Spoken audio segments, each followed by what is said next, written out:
New runners and you're using Couch to 5K, then you're familiar with interval training.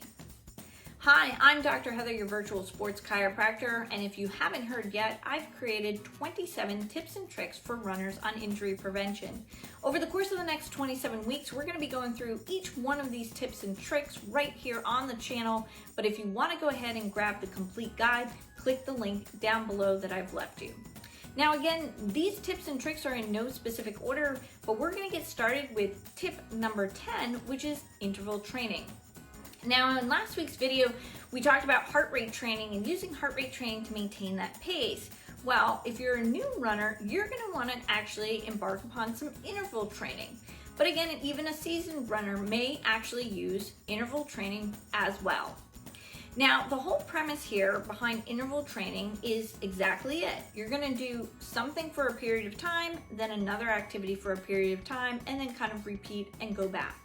Now, Couch to 5K is an excellent app because Couch to 5K actually uses interval training in the beginning. They'll have you go ahead, run for such a period of time, maybe a minute, maybe two, maybe a little bit longer, then walk, or walk or run a few hills, flats, and so forth. So what you're trying to do here is get your body acclimated to actually running without overstressing the system entirely. So interval training is very similar to heart rate training, but the only difference is that really in interval training, you're taking more periods of break. So you're actually not running for the full 3 miles, whereas in heart rate training, you would run 3 miles at a specific heart rate, a specific pace with no break point.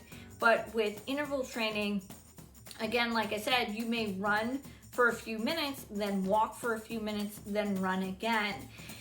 Interval training is a really great way to help with new runners decrease their chance of shin splints, plantar fasciitis, and the potential for a stress fracture. These are the 3 most common injuries I do see as a virtual sports chiropractor with the runners I've worked with throughout the pandemic. So a lot of them had said they had started doing some type of running to lose weight, get healthy, to just get out of the house, and sure enough, the shin splints set in, the plantar fasciitis set in, and I've even met a few runners who did have those hideous stress fractures, which is, a bone stress injury. Now, again, guys, like I said, interval training is a great way to help prevent injuries, especially among my new runners, because we all want to get out there and stay active. So I would highly recommend doing some interval training. Now, if you want some more information on interval training or a good program that you can follow, like I said, I do recommend Couch to 5K. I think it's an excellent app to utilize.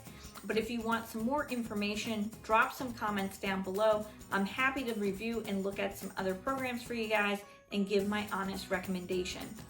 Like I said, don't forget, each week right here on the channel, over the course of the next 27 weeks, we're going to be going through all 27 tips and tricks on injury prevention for runners. So you don't want to miss a beat right here on the channel. I'm Dr. Heather, your virtual sports chiropractor. I'll see you in the next video.